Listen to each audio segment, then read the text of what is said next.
아버님 여기 왜 오신 거예요? 그냥 멀리서라도 민우 보려고. 서연 얼굴이 굳는다. 오지 말라고 제가 분명 말씀드렸잖아요. 기태는 움찔하며 고개를 숙인다. 그의 약해진 어깨, 20년 된 코트, 손등에 잡힌 주름까지 전부 선명하게 잡힌다. 멀리서 아이들 웃음소리, 꽃다발 흔드는 부모들, 그의 눈이 살짝 흔들린다. 민우한테 축하 한마디라도 하고 싶었지. 서연이 한 걸음 더 다가온다.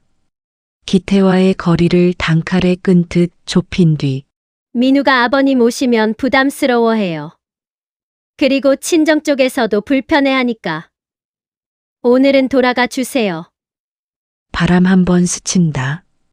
기태 손에 든 노란 리본이 툭 하고 흔들린다. 그때 교문 안에서 민우 목소리가 들린다. 엄마!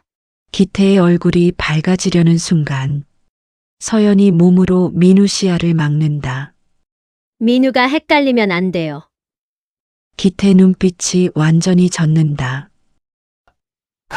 그래, 내가 괜히 왔네.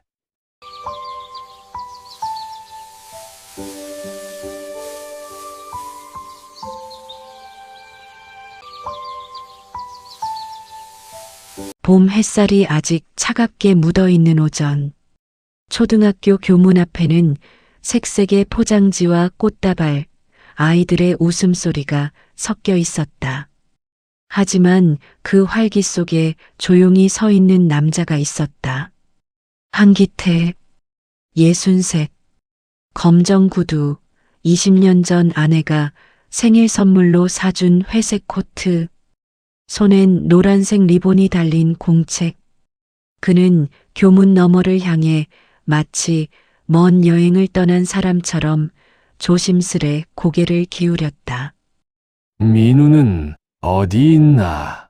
손주를 보기만 해도 되는 자리. 가까이 가려는 것도 아니었다. 그저 멀리서라도 축하해주고 싶었다. 그때 뒤에서 누군가 다가와 그의 앞을 막아섰다. 며느리 윤서연, 38. 얼굴에는 짙은 화장이 되어 있었고 입술은 굳게 닫혀 있었다. 아버님, 서연의 목소리는 이미 준비된 듯 차가웠다. 오늘 왜 오셨어요? 기태는 조금 흔들린 미소로 말했다. 아이고, 그래도 손주 첫 학교인데 멀리서 축하라도. 서연의 표정이 순식간에 얼어붙었다. 아버님, 오늘 오지 말아달라고 제가 분명히 말씀드렸잖아요. 기태는 어딘가 움찔하며 손에 쥔 공책을 가슴 쪽으로 당겼다. 그래도 민우 얼굴이나 한번. 서연은 한 발 가까이 다가왔다. 말은 낮았지만 칼처럼 날카로웠다. 민우가 부담스러워해요. 그리고 친정 쪽에서도 아버님 오시는 걸 불편해합니다. 그 말은 교문 앞 바람보다 훨씬 차갑게 꽂혔다. 기태는 순간 말을 잃었다. 서연은 숨도 섞지 않고 말을 이었다. 앞으로 학교 행사도 참석하지 않으시는 게 좋겠습니다. 부탁드릴게요. 기태의 손이 떨렸다. 노란 리본이 달린 공책이 반쯤 구겨졌다. 그때 학교 안에서 민우의 웃음소리가 들렸다. 엄마! 민우는 친구의 손을 잡고 밝은 얼굴로 달려오고 있었다. 하지만 서연은 민우가 기태를 보지 못하게 몸으로 딱 막아섰다. 그리고 작은 목소리로 말했다. 민우가 더 이상 헷갈리면 안 됩니다. 기태는 작은 숨을 들이켰다. 그래. 내가 괜히 왔네. 그는 천천히 뒤돌아섰다. 축하해주고 싶던 마음, 따뜻한 말 한마디라도 건넬 수 있을 줄 알았던 기대는 봄바람처럼 허무하게 흩어졌다. 서연은 그의 뒷모습을 보며 아무 표정도 짓지 않았다. 기태는 교문에서 멀어지는 발걸음을 다시 삼킨 듯 가만히 걸어갔다. 그러나 그 뒷모습에는 오랜 세월의 무게가 내려앉아 있었다. 오직 민우의 웃음만 학교 담벼락을 타고 울려왔다. 이 모든 일은 몇 주 전부터 이미 예고된 일이었다. 화면은 천천히 어두워지고 시간은 과거로 되돌아간다. 입학식에서의 차가운 말. 그 말이 나오기까지는 아주 조용한 균열들이 집안 곳곳에서 자라오고 있었다. 그때로부터 2달 전 겨울의 끝. 한기태의 집은 27평짜리 낡은 아파트였다. 아내가 떠난 뒤 거실 한쪽에는 여전히 그녀가 쓰던 뜨개질 바구니가 있었다. 기태는 새벽 5시에 눈을 떴다. 습관이었다. 겨울 아침 공기는 싸늘하게 가라앉았고 방 안은 여전히 텅 비어 있었다. 그는 주전자를 올려 물을 끓였다. 물이 끓는 동안 탁자 위 액자를 바라보았다. 사진 속엔 아내와 기태, 젊은 시절의 아들 성준, 그리고 아직 태어나지도 않았던 손주를 기다리며 웃고 있는 2사람. 기태는 그 사진을 손등으로 한번 쓸어내렸다. 여보, 이 사람 이제 아무도 내 말 듣질 않네. 그는 혼잣말을 하고 커피 믹스를 컵에 부었다. 하루의 시작은 항상 이렇게 조용했다. 아주 지나치게 조용했다. 그날 오전, 기태는 김치를 몇 포기 담아 아들 집으로 향했다. 겨울 끝이라 기온은 아직 낮았고 손끝은 얼어붙을 듯 시렸다. 아들 집 도착. 벨을 눌렀다. 딩동 소리가 울리고 얼마 후 문이 열렸다. 서연이 문틈을 조금 연 채 내다보았다. 아, 아버님 오셨어요? 기태는 미소 지었다. 응, 김치 좀 담아서 가져왔지. 민우 좋아하잖아. 그러자 서연의 얼굴이 딱 굳었다. 아, 근데 오늘은 조금 힘들 것 같아요. 민우 학원도 있고 집이 좀 어수선해서. 기태는 멈칫했다. 아, 그래. 내가 괜히 왔나? 서연은 억지 미소를 지으며 말했다. 아니에요. 근데 다음에 미리 연락하시고 오시면 좋을 것 같아요. 그 말은 겉보기엔 예의 있는 말 같았지만 갑자기 오지 마세요라는 뜻이었다. 기태는 그 말의 숨은 의미를 정확히 느꼈다. 그래. 알겠다. 서연은 끝까지 문을 활짝 열지 않았다. 기태는 김치만 문 앞에 놓고 돌아섰다. 그때 문틈 사이로 민우의 목소리가 들렸다. 엄마! 할아버지 왔어! 할아버지! 그러나 문은 닫혔다. 삭 잠금 소리가 들렸다. 기태는 자신이 놓고 온 김치 비닐봉투가 문 앞에 고립되어 있는 것을 잠시 바라보다 조용히 내려갔다. 그날 밤, 기태가 집으로 돌아온 뒤 전화를 걸었다. 뚜뚜 신호음이 오래 울린 뒤 성준이 받았다. 아버지, 죄송해요. 오늘 제가 전화 못 드렸어요. 기태는 웃으며 말했다. 아냐. 바쁜데 뭐. 부모가 자식 기다리는 건 당연한 거지. 하지만 성준의 목소리는 어딘가 피곤하고 불편한 느낌이 섞여 있었다. 아버지, 서연이가 요즘 조금 예민해요. 기태는 그 말이 무엇을 의미하는지 한 번에 알아들었다. 아, 그래. 내가 자주 온 게 좀 그랬나 보네. 성준은 대답을 피하려 했다. 아니, 그런 건 아닌데 아버지도 아시잖아요. 우리 집 사정 요즘 좀 복잡해서. 그 한마디가 기태의 가슴을 탁 내려앉게 했다. 그는 조심스럽게 말했다. 그래, 그럼 내가 조금만 덜 갈게. 너희 힘들게 하면 안 되지. 성주는 짧게 대답했다. 고맙습니다, 아버지. 기태는 그 말 뒤에 묵직한 침묵을 혼자 받아들였다. 그날 이후로 서연은 기태에게 연락하지 않았다. 명절, 전화 한 통 없었다. 생일, 민우가 영상통화로 30초 정도 할아버지 생신 축하해 하고 끊는 게 전부였다. 집을 찾아가면 항상 문은 반만 열리고 죄송해요. 오늘은 좀 민우 지금 잠들었어요. 우리 식구들 친정에 가는 날이라 아버님 연락 먼저 주세요. 그 말들이 쌓이고 쌓였다. 어느 날은 문 앞에서 민우의 웃음소리가 들려 기태가 민우야 하고 외쳤지만 서연이 급히 나오며 문을 닫았다. 아버님, 오늘은 안 돼요. 문잠금. 삭! 그 소리는 기태의 마음에서 어떤 문도 함께 잠그기 시작했다. 단 한 사람만은 기태에게 등을 돌리지 않았다. 민우. 민우는 전화를 받으면 항상 이렇게 말했다. 할아버지, 보고 싶어. 언제 와? 하지만 항상 서연이 전화기를 빼앗듯 말했다. 민우야, 숙제해야지. 할아버지랑 통화는 이따가. 그리고 통화를 끊었다. 기태는 민우가 나를 원하는데 나는 갈 수 없는 사람이 되어버렸구나 하는 것을 늦게야 깨달았다.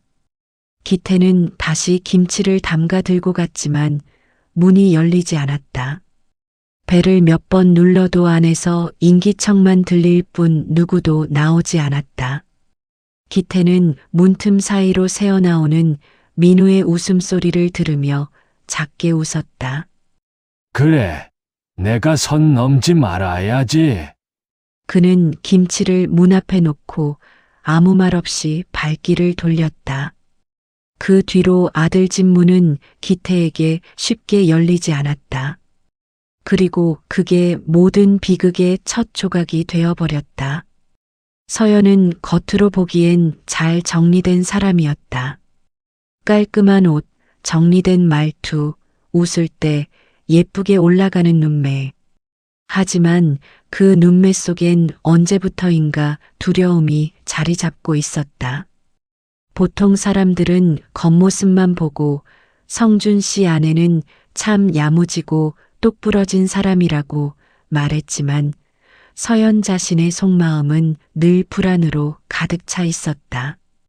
밤, 거실 탁자 위에 펼쳐진 가계부. 월급, 대출 상환, 카드값, 학원비 적자. 그리고 가계부 가장 아래 볼펜으로 굵게 적힌 한 줄. 20만 원 이번 달 마이너스. 서연은 그 숫자를 빤히 바라보다가 볼펜을 꽉 쥐었다. 어떻게, 이러다 우리 무너지는 거 아닌가. 냉장고 문을 열면 안은 너무 비어 있었다. 성주는 회사에서 인정받지 못했고 민우는 커갈수록 돈이 더 들어갔다. 그녀는 그 모든 상황을 감당하는 사람이 자기뿐이라고 생각했다. 6년 전 서연 친정은 사기에 휘말려 모든 것을 잃었다. 그때 그녀는 아버지가 빌려온 돈이 누구 명의인지도 모른 채 결혼 준비를 했다. 나중에 알게 됐다. 그 빚의 일부가 시아버지 한기태의 이름으로 넘어갔다는 걸. 아버지는 이렇게 말했었다. 서연아, 기태 형님이 보증 좀 서주셨다. 내 결혼도 있고 우리가 잘 되면 금방 갚을 수 있다. 그 말은 희망처럼 들렸지만 현실은 정반대였다. 친정은 망했고 아버지는 연락 두절. 빚은 그대로 시아버지에게 남았다. 서연은 그 사실을 알고 난 후 매일 죄책감과 두려움 속에서 살았다. 어느 날 밤 서연은 뉴스에서 고령자 상속 분쟁을 다루는 방송을 보고 있었다. 그때 무심코 속삭였다. 만약 시아버님이 가진 그 땅만 우리에게 온다면 그 말은 욕심이라기보다 공포에서 시작된 욕망이었다. 이대로 가다가는 자기 가족이 무너진다는 공포. 성주는 믿음직하지 않았고 친정은 다시 일어날 수 없었다. 그녀는 어느 순간부터 상속을 마지막 안전망으로 바라보고 있었다. 성주는 그 사실을 눈치채지 못했다. 서연아, 아버지 가진 땅 그거 팔면 얼마나 나오는데? 우리 민우 학원비 좀 늘릴 수 있을까? 어느 날 성준이 그렇게 말했을 때 서연의 눈빛이 이상하게 흔들렸다. 당신도 그 생각을 했어? 성준은 웃으며 답했다. 그게 우리 희망 아니야? 그 말 이후로 서연의 머릿속은 한 방향으로 굳어졌다. 시아버지는 언젠간 떠난다. 우리에게는 그 땅이 필요하다. 기태가 찾아오는 날이면 서연은 불편했다. 문을 열기 전 손잡이를 잡고 숨을 크게 쉬었다. 제발, 오늘은 오지 않으시면 좋을 텐데. 기태는 항상 김치, 반찬, 도넛 같은 걸 사들고 왔다. 하지만 서연의 눈엔 돈이 없는 사람 더 이상 우리에게 도움이 안 되는 사람, 민우 교육에 방해가 되는 사람 이렇게만 보이기 시작했다. 왜냐하면 그녀는 돈이 너무 필요했기 때문이었다. 입학식 하루 전 밤, 성준이 말없이 TV를 보다가 말했다. 서연아, 응? 아버님 내일 입학식 오신대. 서연은 손에 들고 있던 컵을 떨어뜨릴 뻔했다. 뭐라고? 아버지 민우 보고 싶어 하셔서. 서연의 표정이 완전히 굳었다. 안 돼. 왜? 서연은 떨리는 목소리로 말했다. 지금 민우 교육 중요한 시기야. 친정 쪽도 올 거고 솔직히 말해서 아버님 오시면 민우 체면도 그렇고. 성주는 불편하게 말했다. 그래도 아버지잖아. 서연의 목소리가 낮고 무거워졌다. 성준아. 지금 우리 상황 모르니? 아버님은 우리가 지켜줘야 할 대상이 아니야. 우리가 살아야 해.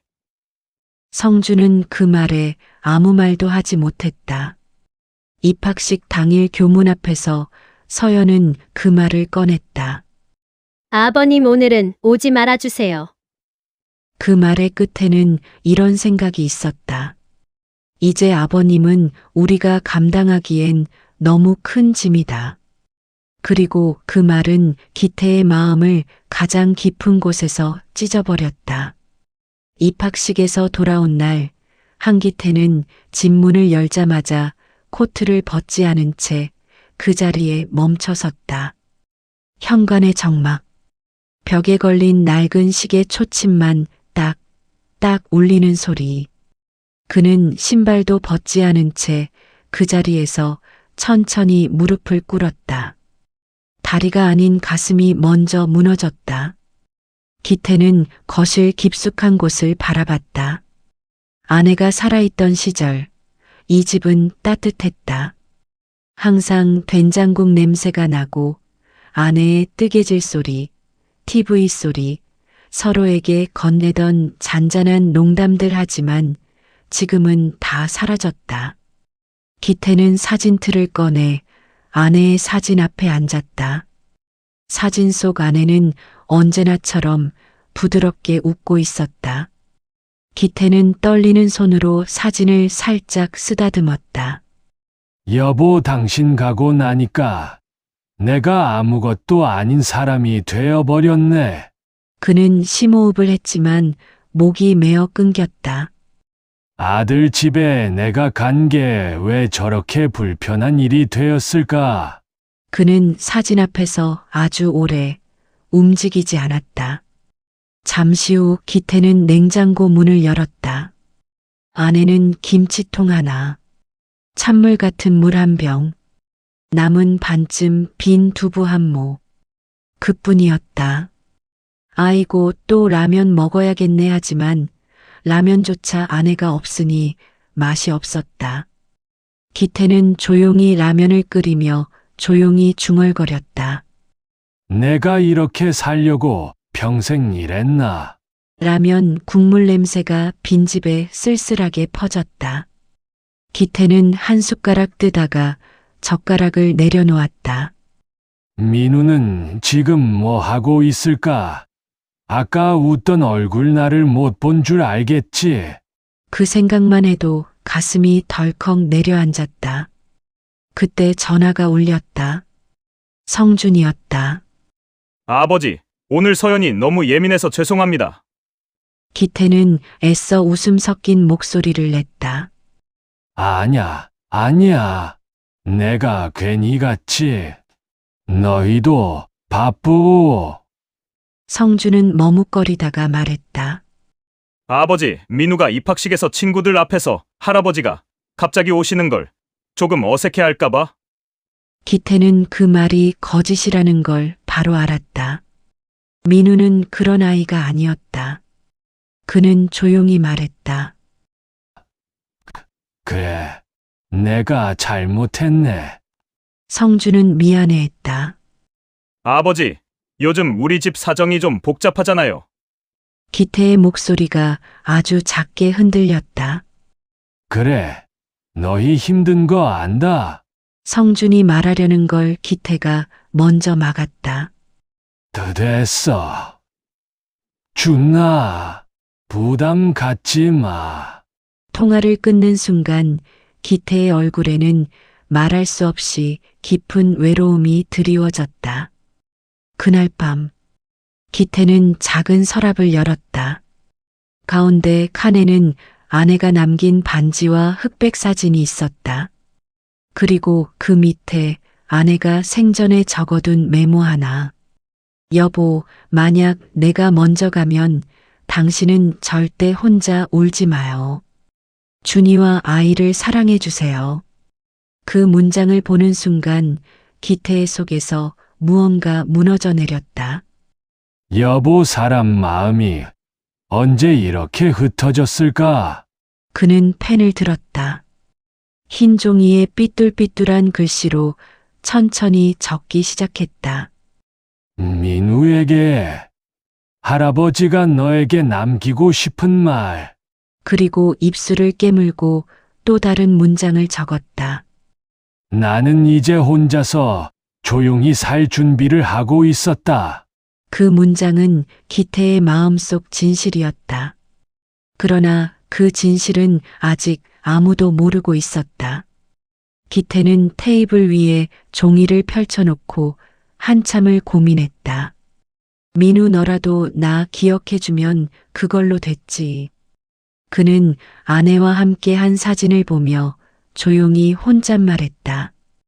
남은 건 그 땅밖에 없는데 애들한테 짐 주기 싫다. 그는 손을 떨며 종이를 다시 접었다. 그리고 작게 말했다. 유언장 한번 써볼까? 그때부터 기태가 마음속으로 만든 계획은 단순한 상속이 아니었다. 사라질 준비였다. 아무에게도 짐 되지 않기 위한 마지막 배려. 그러나 그 배려는 모든 오해와 갈등을 불러오는 거대한 시작이 되고 있었다. 서연은 상속을 희망이라고 생각했고 기태는 상속을 마지막 정리라고 생각했다. 두 사람의 방향은 서로를 향하지 않았다. 서로의 마음을 들여다보지도 않았다. 그리고 결국 서로를 잃어버릴 준비만 하고 있었다.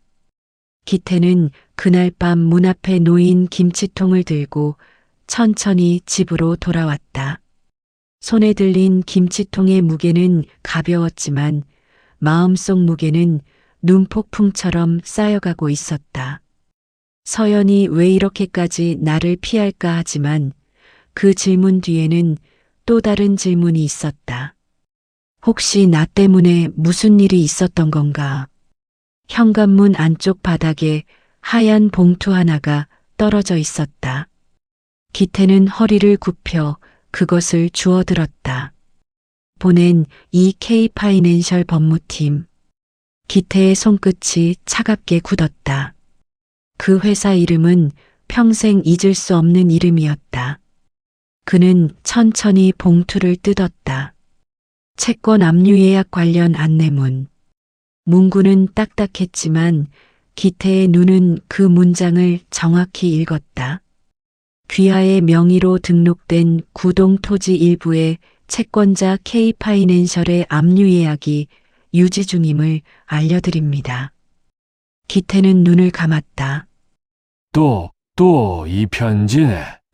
또 이 편지는 6년 전부터 몇 번이나 그에게 찾아왔다. 6년 전 어느 무더운 여름. 기태는 아내의 장례를 치른 지 2달밖에 되지 않았던 시기였다.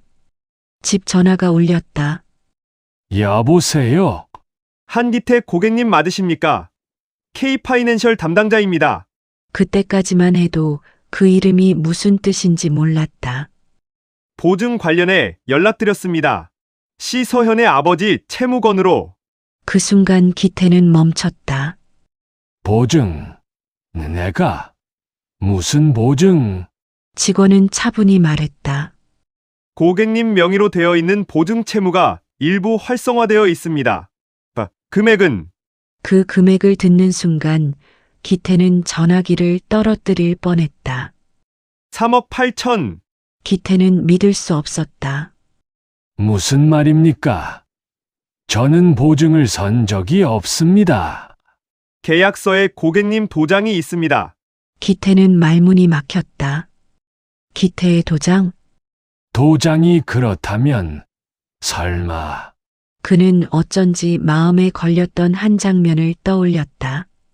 서연의 친정에서 결혼 준비할 때 그 집에 방문했을 때 아버님, 서류 하나 도와주시면 돼요. 여기 이름만 쓰시면 됩니다. 그때 뭔지도 모른 채 도장을 찍었던 종이. 결혼 준비 서류라는 말에 기분 좋게 찍었던 도장. 그게 보증 계약이었다. 그 사실을 알게 된 날 기태는 하루 종일 벽을 바라보며 앉아 있었다. 그리고 스스로에게 말했다. 준이가 알면 결혼이 깨질 수도 있겠구나. 민우 태어나기도 전인데 애초에 집안이 망가질 수도 있어. 그렇다. 기태는 그 사실을 아들에게 알리지 않았다. 서연에게도 말하지 않았다. 아이들 살길 막을 순 없다. 그는 그렇게 혼자서 빚을 떠안았다. 하지만 기태에게는 돈이 없었다. 남은 재산이란 오직 50년 전부터 이어온 고향의 땅 한 조각뿐. 그래서 그 땅에 K파이낸셜의 압류 예약이 걸린 것이었다. 기태는 편지를 접었다. 손등이 떨렸다. 준이는 몰라도 된다. 민우도 서현이 그때 사정이 있었겠지. 그는 아내의 사진 앞에 앉아 조용히 말했다. 여보, 당신이 있었으면 나 이런 일 혼자 겪지 않았을 텐데. 서연은 그 사실을 최근까지 전혀 모르고 있었다. 가계부를 쓰며 고민만 반복했다. 시아버님 땅 그거만 있으면 우리도 숨통 트일 텐데. 그러나 그 땅은 이미 기태가 자신들을 위해 희생한 보증의 결과로 압류 예약이 걸려 있었다. 그녀는 절대로 몰랐다. 그리고 그 무지한 욕망과 기태의 숨겨온 희생이 곧 정면으로 부딪힐 참이었다. 우편물을 책상에 내려놓는 순간 기태는 심장이 덜컥했다. 이번 달까지 상환 일정. 금액은 기태의 생활비로는 도저히 감당할 수 없는 액수였다. 안 되겠다. 그는 결국 펜과 종이를 꺼내 들었다. 유언장부터 정리해야겠다. 그가 쓰려고 한 유언장 내용엔 오직 한 사람만이 있었다. 민우에게. 왜? 민우만은 그를 진심으로 바라봐줬기 때문이다. 그리고 그 아이에게 조금이라도 좋은 기억을 남겨주고 싶었다.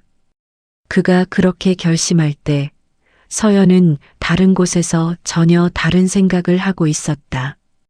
기태는 유언장을 쓰기 위해 법무사 사무실을 찾아갔다. 조용한 사무실에는 프린터 돌아가는 소리만 간헐적으로 울렸다. 기태는 조심스레 말했다. 내 토지에 압류 예약 걸린 건 혹시 다시 확인해 볼 수 있을까요? 법무사는 친절하게 고개를 끄덕였다. 네, 어르신. 최근 채권자 명단을 다시 확인해 드릴게요. 법무사가 컴퓨터 키보드를 두드렸다. 잠시 후 화면에 띄워진 표를 보며 법무사는 이상한 듯 고개를 갸웃했다. 어? 이게 이상하네요. 기태는 불안해졌다. 왜요? 뭐가 이상합니까? 법무사는 화면을 확대하며 말했다. 채권자 명의가 변경됐습니다. 기태의 눈이 커졌다. 변경. 네. 원래 K파이낸셜이었던 채권자 명의가 지난달 말에 다른 사람으로 넘어갔습니다. 기태는 숨이 턱 막히는 듯 했다. 누굽니까? 법무사는 모니터를 천천히 기태 쪽으로 돌렸다. 하나의 이름이 화면에 선명하게 박혀 있었다. 박서현. 기태의 손이 턱하고 테이블 위에서 떨어졌다. 아, 서현. 서현. 며느리. 그 이름이었다. 기태는 믿을 수 없었다. 이게 서현이 이름이 맞나요? 법무사는 고개를 끄덕였다. 네. 주민번호 뒷자리도 일치합니다. 본인 맞습니다. 기태는 입술이 마르기 시작했다. 잠깐 그러면 내 땅 압류 예약이 며느리 이름으로 옮겨졌다는 말입니까? 법무사는 정확히 말했다. 네. 지금의 법적 채권자는 박서연 씨입니다. 기태는 숨을 크게 들이마셨지만 폐가 제대로 열리지 않았다. 그게 무슨 뜻이요? 법무사는 진지한 얼굴로 말했다. 쉽게 말하면 지금 어르신 땅을 가져갈 수 있는 권한이 며느리에게 있다는 뜻입니다. 기태는 의자에 몸을 기댄 채 한참을 말하지 못했다. 그의 머릿속에서는 단 하나의 장면이 떠올랐다. 입학식? 아버님, 오지 말라니까요. 닫히던 교문, 닫히던 며느리의 표정, 기태의 입술이 흔들렸다. 혹시 이걸 알면서 나를 밀어냈던 걸까? 법무사는 더 말하기 조심스러워했다. 어르신, 한 가지 더 확인해야 할 사항이 있습니다. 뭡니까? 채권 양도는 본인이 직접 하지 않으면 위임장 또는 도장이 필요합니다.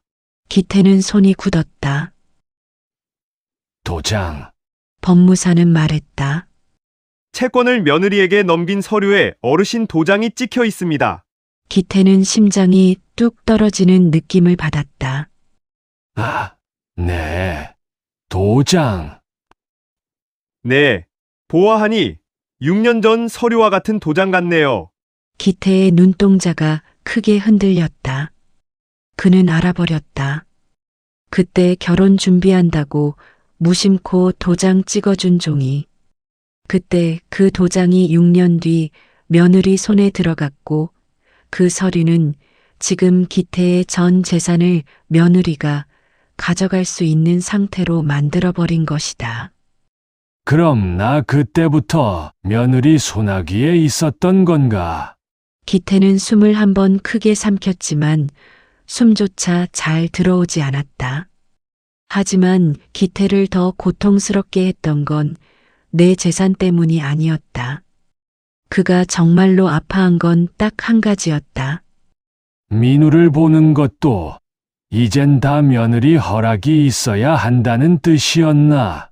입학식 날 문전박대 당했던 그 순간이 갑자기 완전히 다른 의미로 보이기 시작했다. 기태의 손끝이 떨렸다. 서연이가 정말 그런 마음이었단 말인가? 법무사는 말했다. 어르신, 이런 경우 가족 간 오해로 생긴 일일 수도 있습니다. 하지만 기태의 마음 깊은 곳에서는 이미 한 가지 결론이 자라나고 있었다. 나를 밀어낸 이유가 바로 그거였나? 집으로 돌아오는 길. 기태는 버스 창 밖을 멍하니 바라봤다. 창문에 비친 자신의 얼굴은 완전히 늙어 있었다. 도시의 불빛들이 스치듯 사라지고 기태의 마음 속에는 단 하나의 결심만 남아갔다. 이대로 가만히 있을 순 없다. 단순한 분노가 아니라 비로소 자기를 지키려는 늦은 결심. 그는 집에 도착하자마자 오래된 서랍을 열었다. 안쪽 깊숙이 있던 아내의 반지, 그리고 오래된 통장, 땅 문서 사본을 꺼냈다. 그리고 혼잣말했다. 여보, 이제는 나도 나를 좀 지켜야겠어. 기태는 법무사 사무실에서 돌아온 다음 날 아침 하루 종일 잠을 이루지 못했다. 머릿속엔 딱 두 글자만 맴돌았다. 서연. 그녀가 왜 자신의 땅에 걸린 채권을 자기 이름으로 가져갔는지, 그 이유가 악의인지 오해인지 위조인지 확인해야 했다. 답을 듣지 못하면 기태의 마음속 괴로움은 끝나지 않으리라. 오후 4시, 아이들 학원 시간, 성준 퇴근 전 가장 조용한 시간이었다. 기태는 아들 집 초인종 앞에 섰다. 손가락이 떨렸다. 딩동문을 열기까지 10초. 그러나 그 10초가 1시간이 된 듯했다. 탁 문이 열렸다. 서연이 모습을 드러냈다. 그 표정은 입학식 날과 조금도 다르지 않았다. 아버님이세요? 그 말투, 그 미세하게 굳은 입꼬리, 그 표정. 기태는 단박에 느꼈다. 기대도 설렘도 없는 표정. 그저 왜 오셨냐는 얼음 같은 표정. 기태는 침착하려 애썼다. 서연아, 잠깐 얘기 좀 하자. 서연은 문을 반쯤 닫으며 말했다. 지금은 좀 바쁜데요? 기태는 문에 손을 살짝 댔다. 다치는 걸 막기 위해서가 아니라 그저 힘이 빠져 손이 내려간 것처럼. 잠깐이면 된다. 아주 잠깐만. 서연은 결국 문을 열었다. 하지만 집 안으로 들이라는 말은 하지 않았다. 현관 앞 서연은 두 팔을 모으며 조급한 표정을 지었다. 말씀하세요. 기태는 한참 동안 입을 열지 못했다. 그리고 굳은 목소리로 말했다. 내 땅에 네 이름으로 채권이 넘어갔다더라. 서연은 순간 표정이 완전히 굳었다. 얼굴에서 핏기가 사라졌다. 네. 기태는 조금 더 자세하게 말했다. 법무사가 그러더라. K파이낸셜에서 지난달에 채권 양도됐다고. 서연은 입술을 달달 떨며 말했다. 어떻게 그게 제 이름으로? 기태는 6년 전 서류에 도장을 찍어줬던 기억을 떠올리며 묵직하게 말했다. 6년 전에 내 친정에서 나한테 서류 내밀었지. 결혼 준비용이라고. 서연의 눈이 크게 흔들렸다. 아버님, 그건 그때는 저도 몰랐어요. 기태는 이어 말했다. 내 도장이 그때 찍힌 것 같더라. 그 도장 덕분에 네가 내 땅을 가져갈 수 있는 상태가 됐다더라. 서연의 목소리가 금세 작아졌다. 저 진짜 몰랐어요. 하지만 기태는 물러서지 않았다. 그럼 왜 지난달에 갑자기 채권이 내 이름으로 양도됐냐 그 말이다. 서연은 그제서야 얼굴이 완전히 새하얘졌다. 그녀는 떨리는 손으로 벽을 짚었다. 저 그런 거 한 적 없어요. 정말이에요. 기태는 눈을 좁혔다. 정말이냐? 그럼 누가 내 이름으로 그런 짓을 했다는 거냐? 서연은 숨을 들이마셨다. 그리고 기태의 눈을 똑바로 보지 못한 채 말했다. 어머니 쪽, 아버지 쪽 혹은 친정 쪽에서 제 주민번호를 쓰고 누가 대신 한 걸 수도 있어요. 그리고 그 순간 기태는 느꼈다. 서연의 말 속에 진실이 반, 거짓이 반이라는 것을. 기태는 조용히 물었다. 그럼 입학식 날 나오지 말라고 한 건 서연은 입술을 꽉 깨물었다. 기태는 그녀의 눈을 똑바로 보며 말했다. 혹시 그것 때문 아니냐? 채권이 내 이름으로 넘어간 거. 혹시 나와 멀어져야 한다고 생각해서 민우 앞에서 날 밀어냈던 거냐? 서연의 눈이 크게 흔들렸다. 아니에요. 아버님, 그건 그냥 민우 교육 때문에. 교육. 기태는 조용히 웃었다. 하지만 웃음 속에는 서늘한 아픔이 서려 있었다. 민우가 나 창피하더냐? 아닙니다. 그럼 왜 그랬냐? 서연의 어깨가 축 내려앉았다. 솔직히 말하면 기태는 아무 말도 하지 않은 채 그녀를 바라봤다. 서연은 결국 진짜 속마음을 털어놓았다. 우리 요즘 너무 힘들어요. 민우 학비, 대출 당신 아들 월급으로는 절대 감당이 안 돼요. 기태는 말없이 들었다. 서연은 기태의 눈을 피하며 말했다. 아버님에게 돈을 도움받을 수 없으니까. 그 말은 얼핏 들으면 아무 의미 없는 말 같았지만 기태는 정확히 알아들었다. 아버님은 우리에게 도움이 안 된다. 그 말이었다. 기태는 잠시 눈을 감았다. 그리고 아주 천천히 말했다. 그래서 나를 멀리 하려고 했구나. 서연은 대답하지 못했다. 그 침묵이 모든 걸 말해줬다. 기태는 말없이 고개를 끄덕였다. 그리고 아주 조용하게 말했다. 서연아, 내가 너희에게 짐이 되는 사람이라면 내가 먼저 정리할게.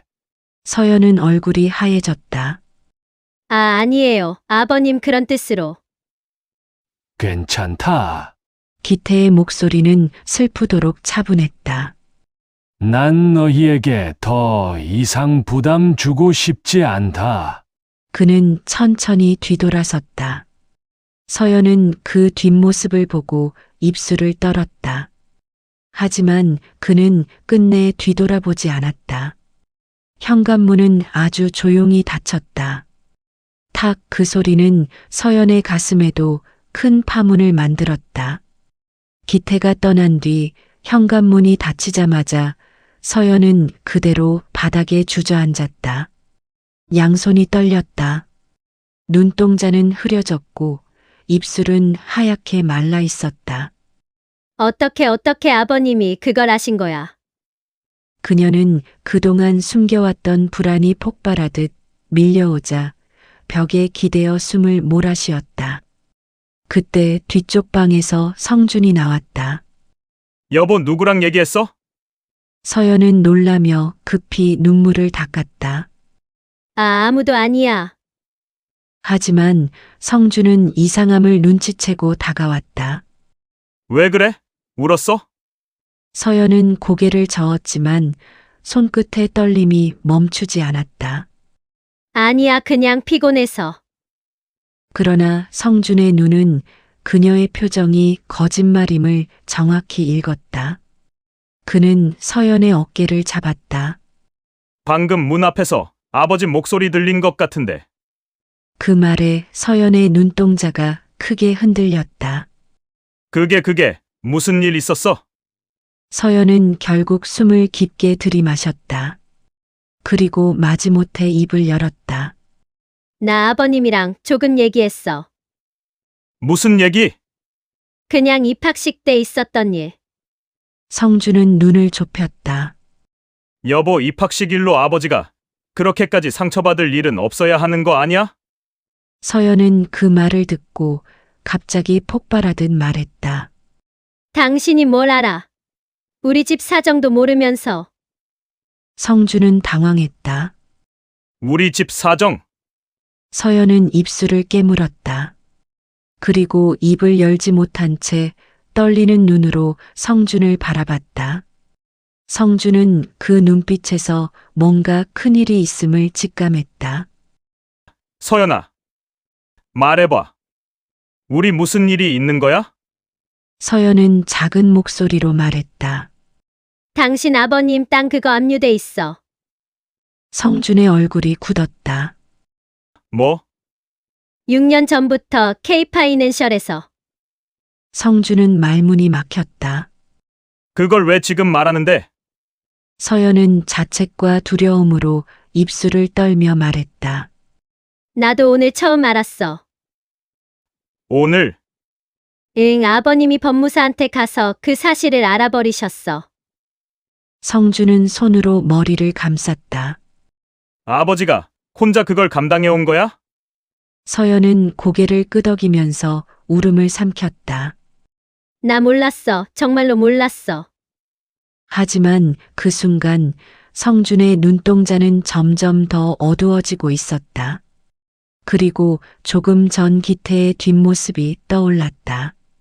항상 희미한 미소를 지으며 손주에게 간식 들고 오던 아버지. 입학식 날 차가운 말을 듣고 돌아서던 그 어깨. 성준의 눈빛이 흔들렸다. 그럼 서류는 어떻게 된 거야? 서연은 숨을 들이마셨다. 그게 문제가 있어. 무슨 문제? 채권자 명의가 내 이름이야. 성준은 세상이 멈춘 듯 서 있었다. 내 이름. 나도 몰랐어. 진짜 몰랐어. 그게 어떻게 너 이름으로 돼 있어? 서연은 한참 말하지 않다가 작게 말했다. 누가 내 이름을 쓴 것 같아. 누가? 서연은 더 이상 말을 못했다. 그 순간 성준의 머릿속에서 이상하게 걸렸던 하나의 장면이 떠올랐다. 서연의 친정 부모가 갑자기 연락 두절되었던 그 시기. 그 전에 이상할 정도로 자주 집에 찾아와 서류를 들이밀던 순간들. 그리고 결혼 준비 비용이 갑자기 부족하다며 서류에 도장을 요구했던 장면. 그리고 그 모든 서류는 항상 서연 이름이 적혀 있었다. 성준의 눈이 흔들렸다. 설마 그쪽에서? 서연은 눈을 질끈 감았다. 확신은 없어. 근데 가능성은 있어. 성준의 손이 떨렸다. 그래도 그걸 왜 아버지가 알아야 돼? 서연은 마침내 솔직히 말했다. 아버님한테 제가 잘못한 게 너무 많았어. 그래서 피했어? 서연은 고개를 떨어뜨렸다. 응. 그때였다. 책상 위에 놓여 있던 서연의 휴대폰이 울렸다. 카톡 메시지. K파이낸셜 법무팀 채권 양도 관련 추가 안내드립니다. 서연의 손이 굳었다. 성준은 다가가서 그녀의 손에서 휴대폰을 뺐듯이 들여다봤다. 그리고 그 순간 그의 눈동자가 소름이 돋듯 흔들렸다. 채권 양도 박서현 추가본 인확인 절차 완료되었습니다. 성준은 숨을 들이마셨다. 서연아, 이거 너 서명했어? 서연은 고개를 저었다. 아니야.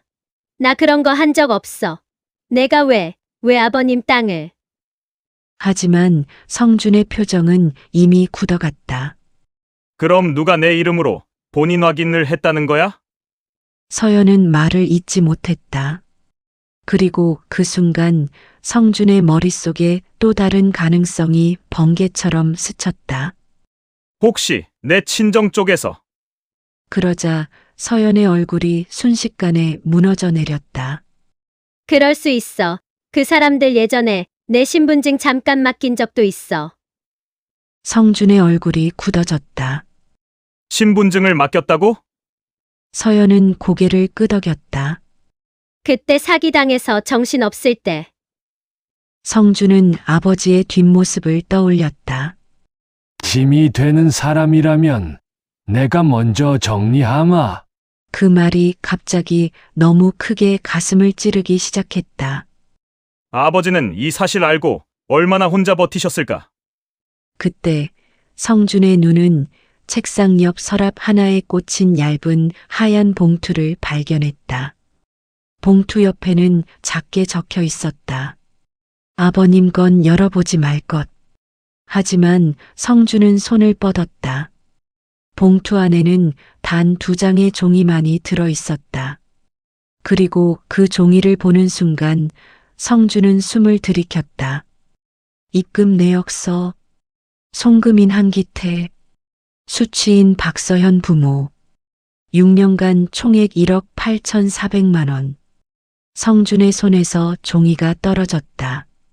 아버지가 그 집에 돈을 보냈어? 서연은 그 종이를 집어들고 얼어붙었다. 이건 뭐야? 성준의 목소리가 떨렸다. 아버지가 우리 대신 내 친정 빚 갚아오고 있었던 거야. 서연은 그 말에 그대로 무너져 울음을 터뜨렸다. 아버님이 우릴 지켜주고 있었던 거야. 몰랐어. 정말 몰랐어. 성준은 두 손으로 얼굴을 감싸며 천천히 주저앉았다. 아버지는 우릴 위해 혼자 다 감당한 거야. 집안은 고요했다. 폭풍이 지나간 뒤의 정막처럼. 성준과 서연은 기태의 송금 내역을 바닥에 펼쳐놓고 한참 동안 말을 잃었다. 6년간 조용히 아무 말 없이 빚을 갚아온 흔적들. 성준은 중얼거렸다. 아버진 한 번도 티 낸 적 없었어. 서연은 손으로 입을 막으며 울었다. 아버님이 우리를 원망하지도 않고 그냥 조용히 우리 살렸어. 두 사람 모두 그제야 깨달았다. 그동안 자신들이 얼마나 큰 오해를 하고 있었는지. 그때 서연의 손이 덜덜 떨리기 시작했다. 여보, 아버님 지금 어디 계실까? 성준의 표정이 굳어갔다. 전화해보자. 성준은 아버지 번호로 전화를 걸었다. 뚜뚜뚜, 왜 안 받지? 또 걸었다. 뚜뚜뚜 같은 신호음만 반복됐다. 서연은 불안에 떨며 말했다. 오늘 아버님 표정이 정말 이상했어. 성준은 점점 숨이 가빠졌다. 여보, 혹시 아버님 집에 계실지도 몰라. 둘은 급히 옷을 챙겨 문 밖으로 뛰쳐나갔다. 밤 공기는 차갑고 도시는 더 조용했다. 기태의 집 도착. 현관문을 두드렸다. 아버지 계세요. 아무 소리도 없다. 성준은 다급하게 키를 꺼내 문을 열었다. 문이 열리는 순간 어두운 거실이 드러났다. 형광등 불빛은 켜지지 않았고 방 안엔 아무 인기척도 없었다. 서연은 목을 움츠렸다. 아버님, 그들은 집 안 구석구석을 찾았다. 거실 없었다.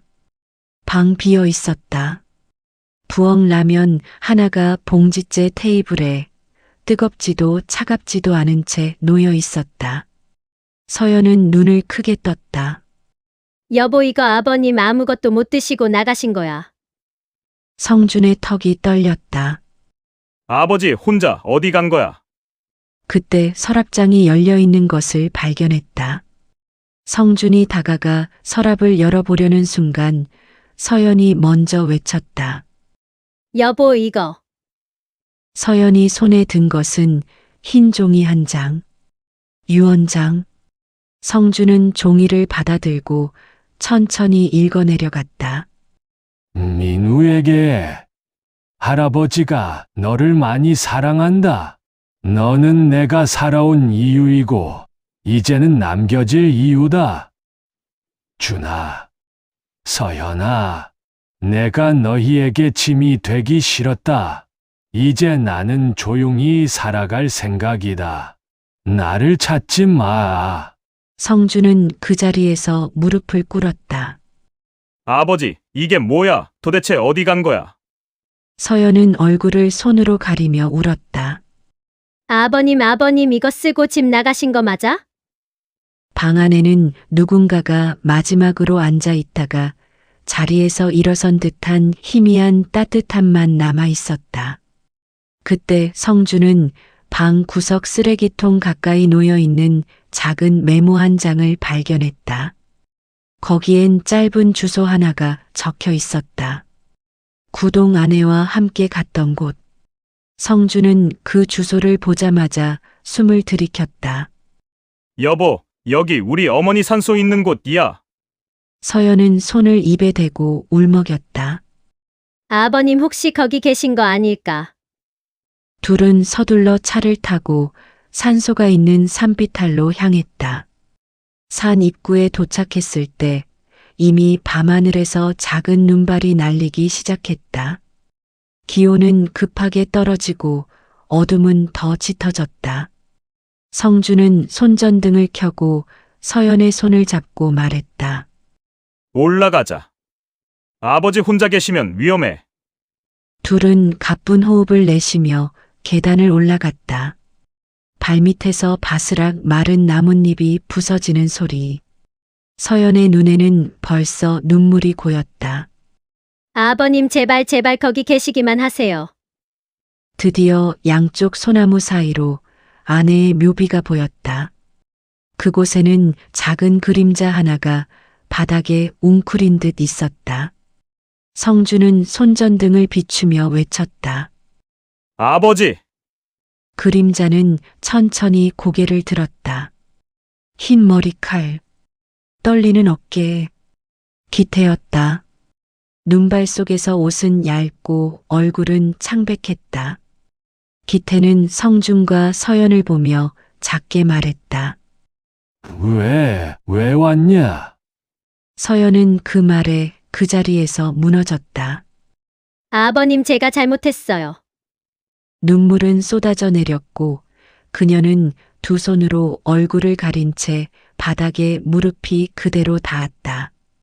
아버님 제발 돌아가 주세요. 잘못했어요. 저 죄송해요.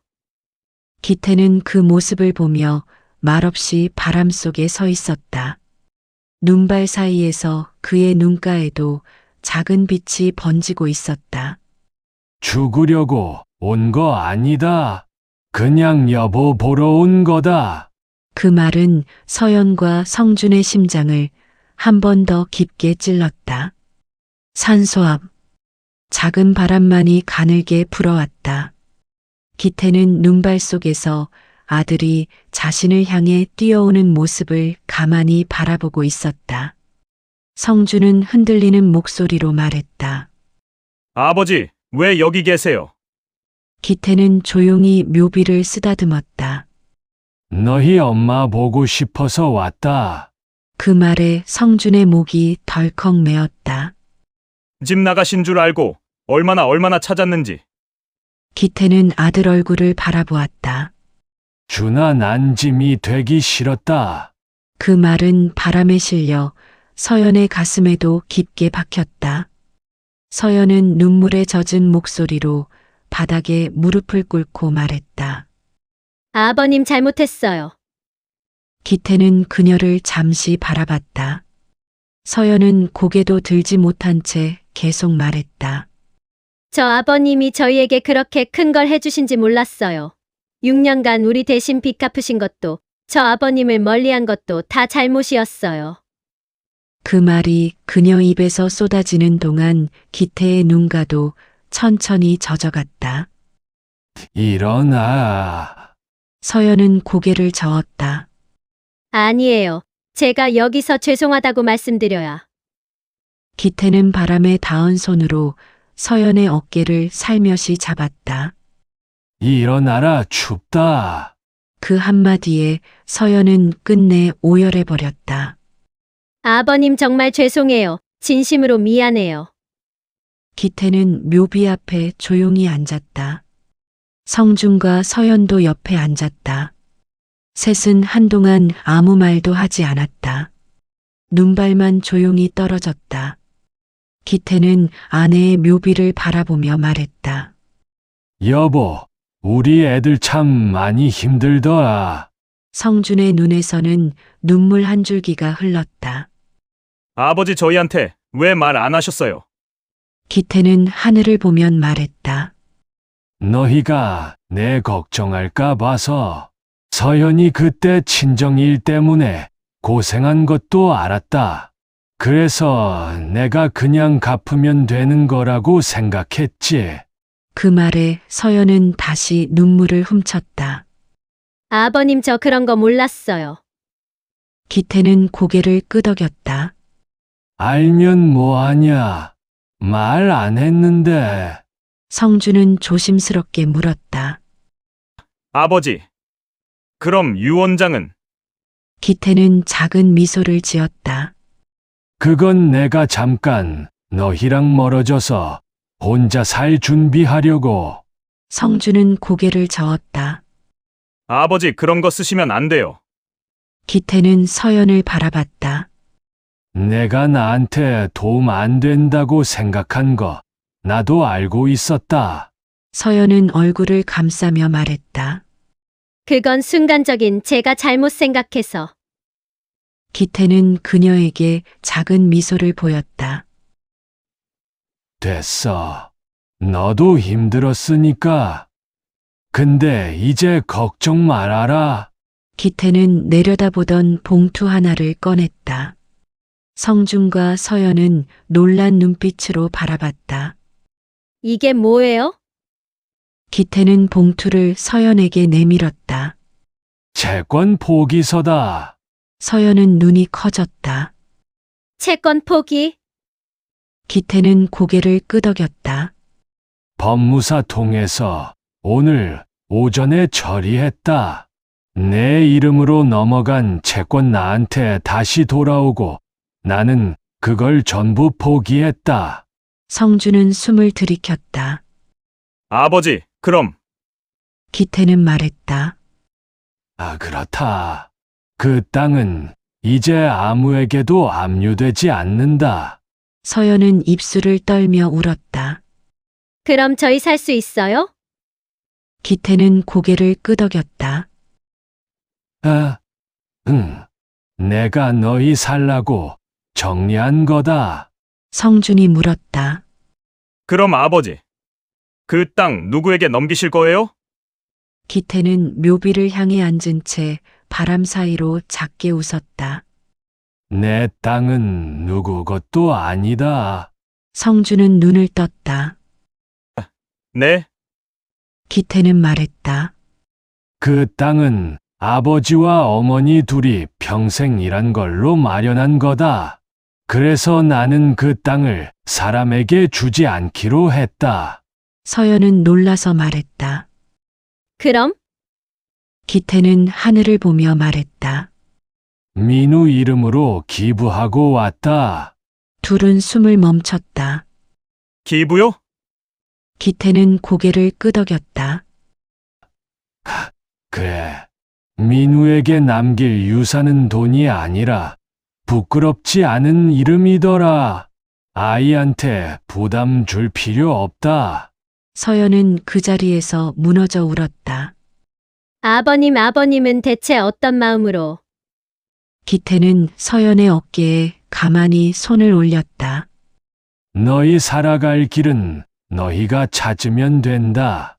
나는 민우한테 할아버지가 좋은 사람이었다는 것만 남기고 싶다. 성준은 말도 잇지 못한 채 눈물을 닦았다. 아버지 정말 존경합니다. 기태는 조용히 미소 지었다. 이제 집에 가자. 새 식구 함께. 바람은 세 사람의 어깨를 부드럽게 스쳐 지나갔다. 마치 하늘 어딘가에서 아내가 조용히 미소 짓고 있는 듯 했다. 3개월 후, 다시 봄이 왔다. 기태는 초등학교 교문 앞에 섰다. 이번엔 멀리서가 아니었다. 민우 손을 잡고 나란히 서 있는 모습이었다. 할아버지, 오늘 소풍 가는 날이야. 민우는 밝게 웃었다. 기태는 손주의 머리를 쓰다듬으며 말했다. 그래, 민우야. 할아버지가 도시락 싸줬다. 서연이 옆에서 웃으며 말했다. 아버님, 민우가 할아버지 김밥이 제일 맛있다고 매일 얘기해요. 기태는 부끄러운 듯 웃었다. 그래, 그럼 다행이네. 성준도 웃으며 말했다. 아버지, 오늘 저녁에 저희 집에서 같이 식사해요. 민우가 할아버지랑 자고 싶다고. 기태는 눈가가 촉촉해지며 고개를 끄덕였다. 그래, 그럼아. 민우는 할아버지 손을 꼭 잡고 말했다. 할아버지, 나 학교 끝나면 제일 먼저 할아버지한테 뛰어갈 거야. 기태는 민우를 꼭 안으며 말했다. 그래, 민우야. 할아버지가 기다릴게. 교문 앞에서 기태는 손주가 학교로 들어가는 뒷모습을 바라봤다. 민우는 몇 번이나 돌아보며 손을 흔들었다. 기태는 손을 크게 흔들며 웃었다. 서연과 성준도 옆에서 함께 웃고 있었다. 세 사람은 함께 집으로 돌아갔다. 이제 기태의 발걸음은 무겁지 않았다. 봄바람이 따뜻하게 불어왔다. 사람의 마음은 때로 오해로 얼어붙기도 하지만 진실은 결국 따뜻함으로 녹아내린다. 한기태는 평생 가족을 위해 조용히 희생했고 그 희생은 결국 가족을 다시 하나로 모았다. 진짜 유산은 돈이 아니라 사랑이었고 진짜 행복은 함께하는 시간이었다. 그리고 그 봄날 세 사람은 다시 시작했다. 늦지 않았다.